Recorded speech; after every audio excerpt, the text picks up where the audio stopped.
Everybody, welcome back to Wicked Good Sports, and welcome back to the Villa, where we cover Aston Villa with our host Aaron Slater. Aaron, how you doing? I'm doing pretty well. I had a nice little break with international break, but there's always something going on with this team, so we're gonna hop right into it. Yeah, like you said, it's been a little bit of a break for the team here. Last game was March 18th. So, what Mhm. has been happening in the interim? So we had some players go on international break, which is what you want as a big club or an aspiring big club. Martinez, obviously World Cup winner, he's out on uh, playing starting goalkeeper for Argentina. He picked up 2 clean sheets against Panama and Curacao. He actually got subbed off in the Curacao game. That's how brutal that game got. It was like 5-0 in the first half, and it just didn't need to worry about it anymore. Um, Robin Olsen, the backup goalkeeper, he actually starts for his Swedish team, I believe.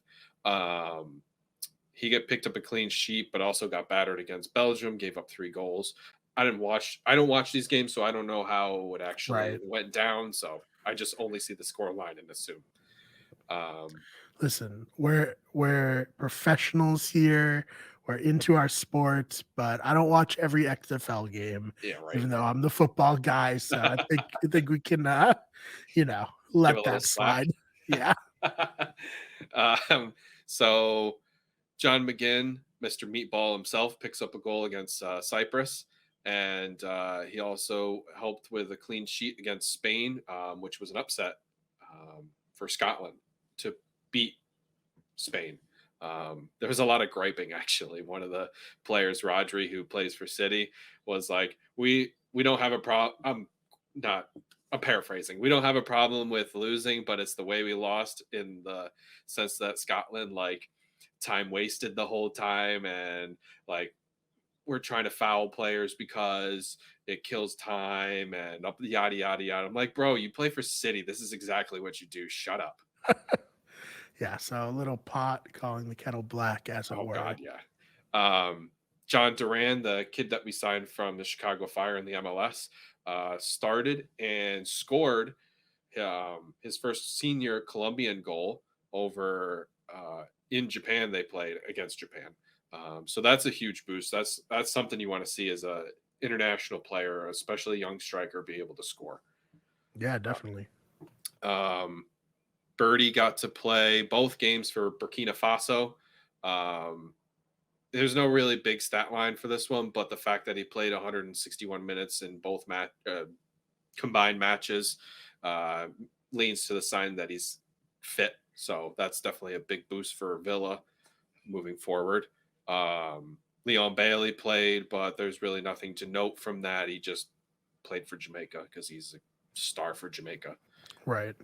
Um, Jacob Ramsey, he doesn't actually play for the senior squad of England yet, but there's a ton of promise there. So eventually, Right. but he does play for the U21s. He was subbed on in the first match that they played, and he scored a goal. And he actually went on to captain the next match. I can't remember off the top of my head. Oh, it was Croatia who they played. They happened to lose, but the fact that he was captaining a U21 team England squad, that's pretty awesome for him. Yeah, definitely. The one last guy. Sorry, I left this for last because it's No, actually kind this is it's the Villa show. This is of what the people want to hear. Please. last guy, Matty Cash. Very unfortunate. Got subbed off in the first match that he played. Picked up a calf injury. Um, he was sent back to Villa Park immediately to assess. Unfortunately, it looks like he picked up a grade 2 calf strain, and he's probably going to miss a couple weeks because of it, which probably means he's probably going to miss 3 matches with how crammed, Yeah. which we'll discuss later. Right. But this was a big blow because he was actually getting into form. He was getting match selected. It was great. I was backing him, and then all of a sudden he just picks up this injury, and it's just very unfortunate for him. Yeah, it's tough. You never want to see that. Not that these games don't matter, but from a Villa perspective, it's like how much do these games Uh, matter to you as a fan, right? yeah, I mean, personally, obviously, it's not going to affect me personally because they're actually qualifying. Some of these are qualifying games for Europe. But yeah, I would rather have him fit at the club than international. But I get it. I totally get it.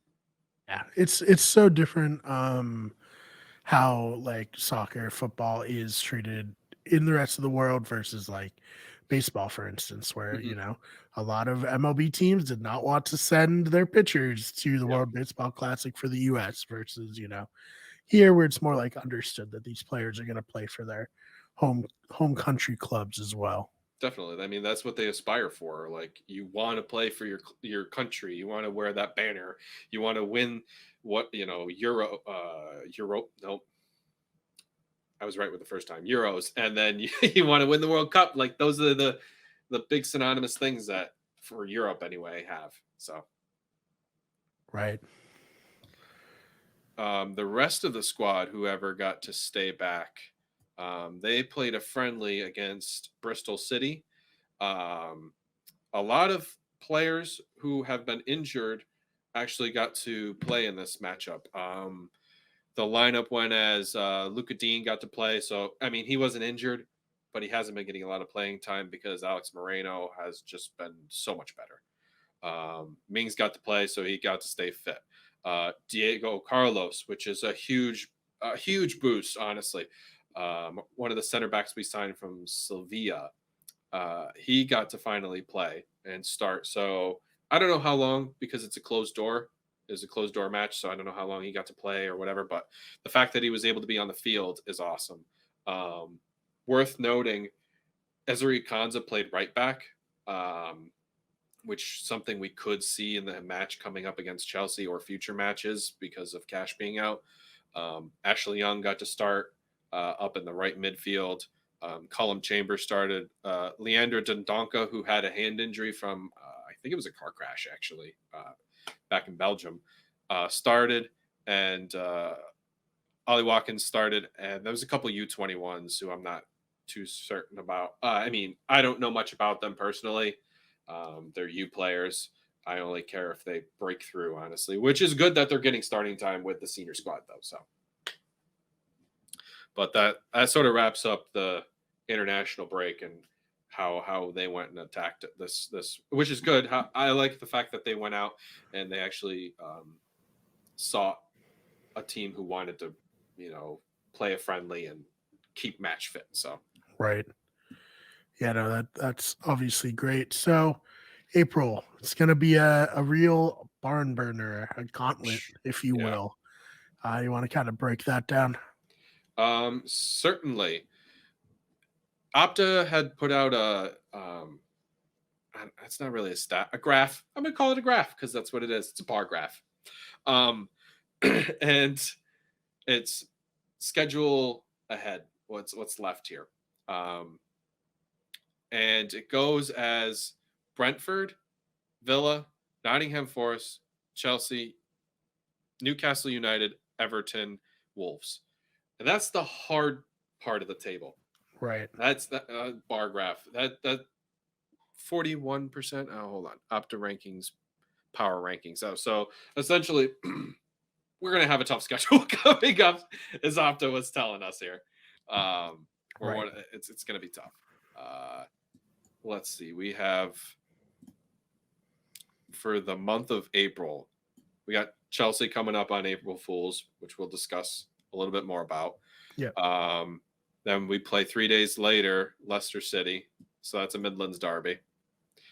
4 days later, we play Nottingham Forest at home. And then we're back to 7 days later, April 15th, we play Newcastle. Then, where am I? Oh, 15th, right. 6 days later, nope, that's still math as a week. Another week, we play Brentford at their place. And then 3 days later, we play Fulham at home. And 5 days later, we play United at Man United. So Yeah. super packed schedule, a lot of games for Villa, which is cool because for a Villa fan, games are awesome and we love to watch games, but my goodness, they have compressed this month. Yeah. So this will, I guess, really show what kind of a team Villa is, right? Coming down the stretch, what we can look forward to going into next season as well. But this should be exciting. Are there any matches that really stand out to you that you're like, I cannot wait to sit down and check this one out? For this month in particular, actually, it's the next Yeah. match. I'm going to be Okay. honest, Yeah. just because it's so. Yeah, it's definitely this month. Sorry, this match and the Man United match. Those are the two matches I'm more interested in. But I Makes guess sense. yeah, Given, yeah. big clubs. I want to see how we do against big clubs. Like, yes, we Mm, should handle middle of the table clubs as well. And whether win, draw, or well, I don't really want to lose. But if there's right. sometimes losses are, it happens kind of deal. But uh, this is the kind of stretch I want to see if we're gonna how we're gonna turn out, how we're gonna win, how we're gonna if we come from behind to draw, that sort of stuff. What kind of players do we have, that sort of stuff. Yeah. Should be exciting. So, anything else you wanted to touch on that we didn't get a chance to? I actually want to dive into this Chelsea matchup here because this is actually kind of a big matchup, at least table wise. Um, We've been sitting behind Chelsea for a very long time in 11th, and they've been in 10th. And we just haven't been able to jump them. And there's been a couple opportunities when we could have, but we just missed out on those opportunities with draws or losses. And, it happens. Soccer happens. Um, but this match is April Fool's Day, and uh, it's at 12:30 Eastern time. And, you know, Villa actually have been the better squad in the last 5 matches. They've pulled up, I believe it was like 10 points in their last 5, and Chelsea have pulled up with 7 points. So, I mean, as far as form goes, Villa definitely have that going for them. Um, we've been playing well away. Um, we I don't remember when our last away win was, but um, that being said, a lot of the wins that we did pick up early with Unai had been away wins. So um, I'm not saying I expect the same. What I'm really expecting from this match uh, is Chelsea to line up with a three-back set, mostly a 3-4-2-1. Um, I see us running as a 4-2-3-1. Um, I could see Emi Martinez, obviously, because he's the man. Alex Moreno, he's legit. Mings, Diego Carlos, I think is actually going to get a start in this because he has to. Not that he has to, but I want to see him because I don't want to see Ashley Young out there. I think Ezri Khans is going to be out there. John McGinn, Douglas Luiz, Ramsey Buendia, Watkins. And this one's kind of tough because it's Bailey for me because he can play out wide in the wing. I just don't see John Birdie taking over Bailey, and I don't see John Duran also stepping in. But it's just versatility wise, it works for me. I'd want to see uh, Alex Moreno and Jacob Ramsey cooking on the left side because they've been working it real well as far as those two players have been playing in the last few matches. Um, I guess what I'm hoping for, is obviously a win. I'll take a draw because it is at Stamford Bridge. Stanford Bridge. Why did I say that? No, I was right. Stamford Bridge. Um, if we do happen to win, it's because we punched 2 early goals in the first half, and then we just buckled down for the rest of the match. But that's kind of how I see this game going. All right. Well, it should be exciting. Like you said, that is April Fool's Day, which is this Saturday. Yep. Uh, you know, everyone enjoy that. I don't know how I feel about it, but it is what it is. It's a holiday, I guess. It But is just a day, but yeah, it's got to be. everything has to be labeled as it's something on a day, Mhm, doesn't it? mhm. Exactly. So, Aaron, anything you want to promote before you get on out of here? I certainly do. Rhett and I have our own little podcast spinoff called Swinging at Shins. We talk more in depth about the Premier League when we can. We try to get to every team, but I'm sure people don't want to stick around for an hour and a half. As much as we would love you guys too, it's a lot of talking also. But it's more of an